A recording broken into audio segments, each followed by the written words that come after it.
Ya. Menarik. Lalu kayak gini Pak, tadi kita udah dijelaskan nih Pak mengenai prospek ke depan. Nah kalau Bapak, kalau boleh nih kita nanya Pak, ada target nggak sih Pak untuk Vector? Mungkin kayak, let's say ini melantainya nanti kan dalam bulan ini. Mungkin kayak dalam 5 tahun ke depan mau menjadi company yang valuasinya seperti apa gitu Pak. Masuk Forbes apa, gimana? Iya, siapa tahu, iya kan. Ya kalau saya sih pikirnya jangka panjang sama jangka pendek ya. Tentunya banyak yang mengatakan, wah Pak ngapain sih mikirin 47 tahun ke depan, setahun ke depan untung, saham naik udah bagus lah, masih jauh-jauh. Tapi maksud saya bukan bicara 47 tahun ya, tapi cara bekerjanya mesti berpikir jangka panjang. Jadi bukan hanya mikirin quick in and out. Nah ini akan terrefleksi di bisnisnya.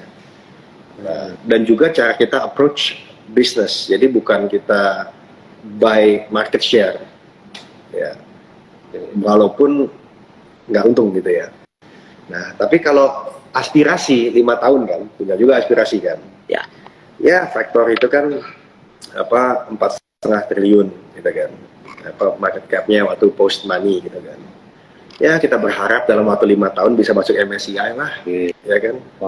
Boleh dong berharap ya dalam 5 tahun kerja, kalau benar kita bisa menghasilkan untung, dan mungkin dalam perjalanan kita juga bisa raise additional capital, atau kita go to the phase 2, phase 3 gitu kan. Nah, pengenlah ada di sana. Mosok yang kayak saya tadi bilang, Indonesia jangankan EV, non EV aja nggak ada OEM untuk heavy mobility, untuk bus sama truk. Satu lah ada Indonesia. Di Cina tuh ada mungkin sekitar 100 kali. India ada 30. Indonesia satu dapat lah. Pasti entah juga ada lagi selain kita. Menjadi pelopor Pak ya. Pelopor. Ya. Nah, jadi ya gitulah. Nah, saya juga satu anekdot lagi. Ya, lompat sedikit ya. Di Cina itu 10 tahun yang lalu bus itu jualan 400.000 setahun. 75% diesel, 20% gas. 400.000 ya. Sekarang 800.000, 2 kali lipat. Tapi 75% EV. Nah, apakah kejadian di sana akan kejadian di sini? Ya, kita bisa berargumentasi. Tapi kalau buat bus bisa kejadian tuh. Kenapa nggak ada masalah infrastruktur gitu kan? Infrastrukturnya di deponya masing-masing gitu. Ya. Oke. Tapi coming back itu mimpi kita, ya kan? Nah, bisa nggak kita bisa MSCI? Tapi sekali lagi kita berpikir sustainability lah, kan banyak perusahaan otomotif yang bagus, orang boleh bilang apapun lah mengenai company-company gede kayak GM, Ford, apalah gitu kan. Tapi mereka walaupun valuasinya kalah sama yang EV, stabil. Gitu. Jadi sustainability, stability itu penting. Gitu. Nanti pas masuk, buat teman-teman yang mau tahu MSCI itu gimana, nah nanti teman-teman boleh japri Bro Billy tuh. Kalau MSCI kira-kira minimal tuh berapa tuh market cap-nya tuh, itu mesti chat Bro Billy tuh, nanti bisa dihitung gitu. Beda ya teman-teman ya. Oke, Pak, ini kita jawab sedikit ya Pak Adi ya, dari beberapa penonton nih. Ini mungkin oke. Ini dari Ilham ya. Ini keren nih, Vector mitranya BYD, perusahaan EV paling besar dan bisa dibilang paling inovatif di dunia. Nah, apakah soal EV ini ke depannya Pak akan collab juga dengan pemain EV dunia lainnya? Atau Vector ya plannya udah akan eksklusif aja dengan BYD Pak? Oke. Nah, kita nih berpikir nomor satu ya fokus satu-satu dulu ya kita, karena managing partnership itu juga nggak gampang ya. Ya kan, karena kita juga nggak mau over promise under deliver kan. Kita juga pemain baru lah. Tapi kalau kita lihat sih BYD is a good partner. Nah, nanti adalah pastikan komponen-komponen yang mereka nggak ikutan, kita mesti bermitra, ya kita akan cari jalan. Tapi kita rasa fokus dulu kepada apa yang kita punya, gitu ya. Kita kembangkan, nah, dari situ baru kita lihat nih, apalagi kebutuhan kita. Dan dan terima kasih pertanyaannya. Memang BYD ini, ya, saya bukannya promosi buat mereka ya, tapi memang ya grupnya itu bunch of nerds gitu kan. Ya, jadi yang benar-benar memang kerjanya tuh ini bikin teknologi gitu. Nah, sedangkan teknologi itu kan berubah terus. Bisa bayangin ada teknologi baterai itu yang namanya NCM, Ya. namanya LFP, ntar mau solid state, macam-macam tuh. Nah, paling enggak kita fokus kepada end user device-nya. Gitu. Nah, jadi kayak misalnya sekarang lagi pada ngetop gitu kan, orang pakai Nvidia chips gitu kan, buat game, ya tapi game konsolnya bisa beda-beda gitu kan. Nah, kita pengen jadi pemain game konsolnya lah, jangan Nvidia chipnya, itu belum, kita ilmunya belum nyampe tuh. Oke. Mungkin itu kali ya. Iya, iya. Pak, pertanyaan kedua nih Pak, dari Andre. Target sharing profitable kepada pemegang saham bagaimana? Ataukah akan dipakai dulu kalau laba itu untuk ekspansi dulu ketimbang dividen? Tentu itu satu, paling tidak kita bisa bilang ada untungnya, paling tidak itu dulu, ya kan. Nah, yang kedua, untungnya mau di-plow back kepada bisnis atau mau didistribusikan, itu tergantung ya opportunity depan mata kan. Kalau opportunity di depan mata bagus, ya tentu kita akan ekspansi, ya kan. Tapi kalau ternyata lagi ada suatu ya inilah stagnansi, ya tentu kita mesti lihat. Tapi kayaknya kalau kita lihat dari dari elektrifikasi, kayaknya arahnya one way ya ke sana ya. Cuma kayak tadi kesananya apakah begini kita nggak tahu. Tapi kalau dalam 5 tahun kali bisa tebak 5 tahun gitu ya. Nah, diduga dalam waktu 10 tahun lah, kalau 5 tahun mungkin bisa salah, bisa 10 tahun, Indonesia itu paling tidak dalam 10 tahun ada di Cina tahun ini. Yang artinya dalam 10 tahun itu Indonesia mungkin 40%-an tuh, sampai 50% heavy mobility-nya. Wow. 10 tahunnya.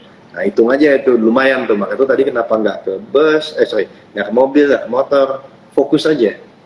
Yang ini aja kita masih berjuang gitu kan.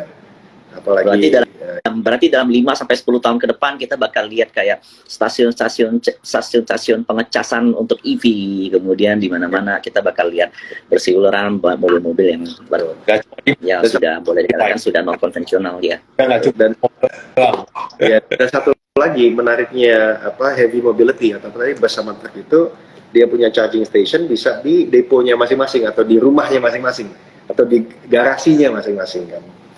Nah, karena apalagi begini satu lagi, kalau kita bicara truk ya untuk B2B ya, kepada perusahaan pertambangan, perusahaan perkebunan atau logistik, mereka itu apalagi perkebunan pertambangan ya akan mendapatkan carbon credit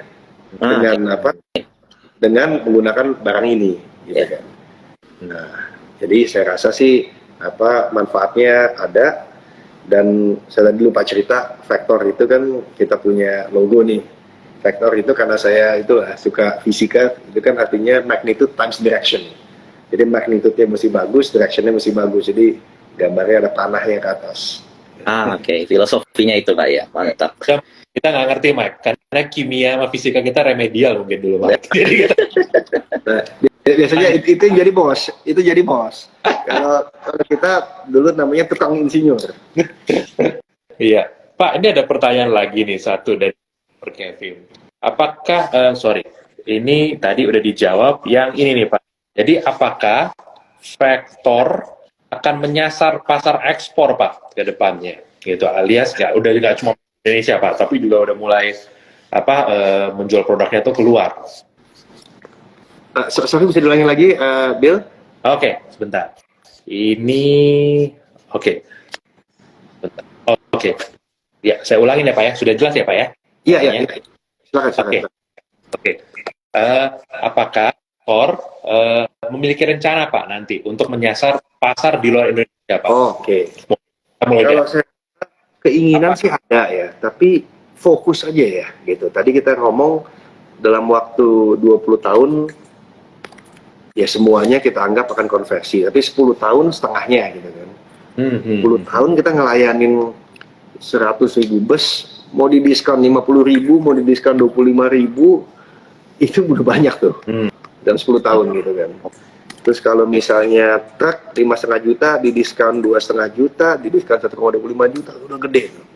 Jadi pemikiran kita tuh fokus aja dulu sama di Indonesia. Anyway, Indonesia itu 60% daripada ASEAN, tapi memang pasar ASEAN ini menarik. Kenapa? Karena ASEAN itu ongkos ininya free trade-nya itu bisa membuat menjadi bersaing gitu kan. Oke.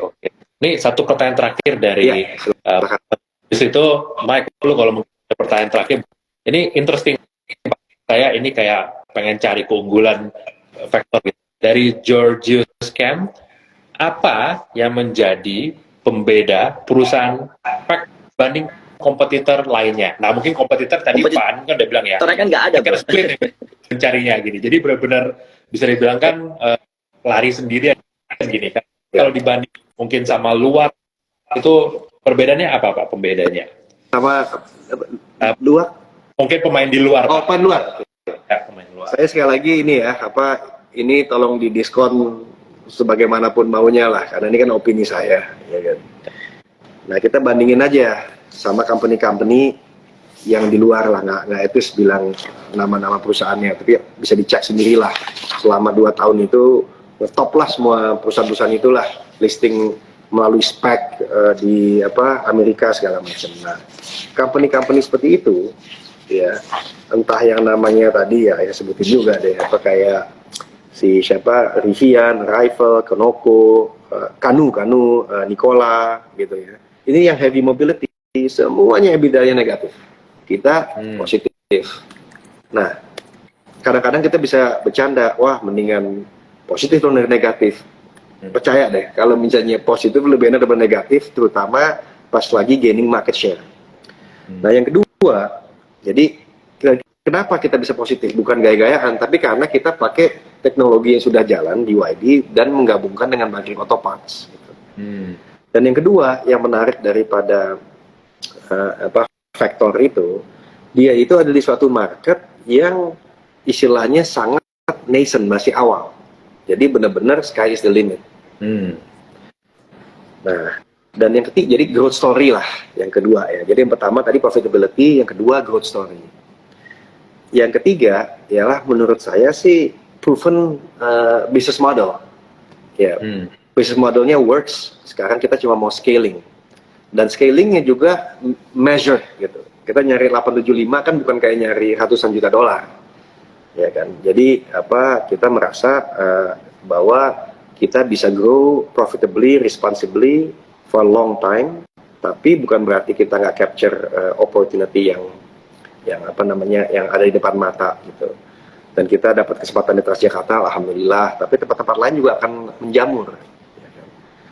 Dan sekali lagi ingat bahwa kalau kita lihat ya, bisnis ini secara umum ya besar ya, kan ada distribusi, ada produksi. Ada satu yang sebenarnya lebih gede dari produksi sama distribusi, itu adalah financing. Suatu saat itu akan bisa lebih besar. Nah, bukan berarti kita akan ngelakuin sendiri, bisa bermitra. Tapi kalau financing itu bisa dipecahkan, yang tadi kita bilang EV itu harganya bisa misalnya lebih tinggi lumayan daripada non-EV, itu masalah cost of capex di depan itu bisa terpecahkan karena cost of ownership-nya lebih murah gitu. Jadi mungkin ya 3 tadi ya, profitability, kedua growth story, dan yang ketiga business model as a first mover advantage with proven konsep gitu kan. Oke. Menarik sekali. Tadi Bapak ada bahas sedikit nih Pak tentang carbon trading. Nah, kita tahu juga belakangan ini tuh sedikit bergaung Pak tentang carbon trading. Nah, untuk jenis-jenis perusahaan company seperti Vector ini Pak, apakah kayak benefit carbon trading terhadap Vector, apakah kayak perusahaan seperti Vector ini termasuk dalam klasifikasi dari carbon trading ini Pak? Nah, ini saya bicara di luar Vector ya. Ya. Nah, dan juga saya nanti akan nambahin crowdfunding biar lebih seru nih di ujung gitu kan, malam-malam. Ya. Nah, saya tuh berpikir begini. Pertama, tadi kan kita ngasilin nih 5.500 juta CO2 emission. Itu di belakang tuh ada tuh. Ya. 500 ton. Ya. Ya kan? 500 ton. Ya. Jadi juta kilogram atau ton gitu kan. Itu kan kalau kita taruh di carbon market itu ada harganya tuh. Artinya Transjakarta atau Maesari Bakti bisa mendapatkan dana sebanyak itu. Suatu saat di masa depan kita bisa bilang bakdu dong, ya kan? Nah, bakdunya buat siapa? Bukan bagi dua buat kita, bisa buat kita. Tapi kita bisa pass on kepada customer. Menarik sekali kan kalau misalnya para pengguna Transjakarta dapat karbon kredit, biarpun kecil bangga. Ya kan? Wow, bisa gitu Pak ya? Dibagi ke consumer, serius Enggak, Pak? ini kan ide. Ini kan Oke. 5.500 bener. Itu kan nggak main-main 5.500 ton. Ya, ya. Cuma kita belum jual itu karbon kreditnya. Kalau kita Oke. jual, itu kan bisa menanam 250.000 pohon. Kan dapat uang. Uangnya Ya. bisa bagi dua. Kepada kita pun nggak dapat nggak apa-apa. Tapi yang penting pelanggan kita, end usernya, ya entah Transjakartanya, Mas Hari Bakti, jangan-jangan penumpangnya bisa dapat. Ya nanti yang terbukti ini naik bus listrik bisa mendapatkan karbon kredit. Ini kan awang-awang ya, sekali lagi ini saya udah nggak bicara faktor lagi ya, faktor karena ini kan mimpi. Betul. Mimpi. Zaman sekarang pamer, Mike. Oh, gua ini lari pagi, ya kan? Gua karbon nggak kecil, gua save karbon segini loh. Dan sekarang itu kan bisa dihitung ininya, ya kan? Bisa dihitung apa namanya tuh berapa penghematannya, mirip lah kayak pakai ini Garmin kalau lagi lari. Ya. Nah, Betul. dia pakai app kan bisa Caltech. Nah, yang kedua, ialah saya berpikir ini mimpi nih, ini di luar faktor nih, jadi nggak dalam proyeksi, kita nih bermimpi diskusi sebagai individu lah. Suatu saat, kalau dulu kan orang beli private jet bisa fractional ownership kan, bukan dulu, sekarang juga. Jadi share ownership. Gitu. Kenapa nggak bus pakai crowdfunding? Ya kan, satu bus dibagi 100 orang, harganya kan jadi lebih murah. Nah, tapi beda dengan yang lain, ini bisa uangnya balik dengan bunga. Tapi siapa tahu karena dia fundingin bus tersebut, ya bukan bus yang itu satu-satunya, tapi dia kalau naik bus itu gratis selama dia masih megang bondsnya atau apalah gitu ya. Oke. Siap. Jadi itu tuh banyak tuh cara untuk kedepannya. Nah, ini saya cerita begini supaya nanti anak-anak yang lebih pinter, anak-anak muda bikin tuh idenya seperti itu kan. Menarik. Kita tunggu Pak nanti ke depan nih Pak. Iya nggak, Bill? Siap. Ya, Pak, ini karena sudah di akhir acara, mungkin ini Pak, ini di depan sekitar 500 penonton gitu kan, ada pesan nggak? Ini kan faktor sekarang udah penonton umum gitu kan, akan ada pesan nggak Pak? Yang mungkin Bapak pengen sampaikan pada teman-teman nih, atau calon investor atau yang tadi sudah input mungkin di IPO, investor. Ya, kalau saya sih mikirnya begini, pertama-tama ya do your homework dan judge for yourself gitu kan. Nah, dan memang ini bisnis pelopor. Jadi mungkin yang dilihat ialah apakah thesis-nya masuk akal nggak mengenai tadi profitability-nya make sense nggak, growth story-nya masuk akal nggak, business modelnya works nggak. Dan memang mesti melakukan comparison dengan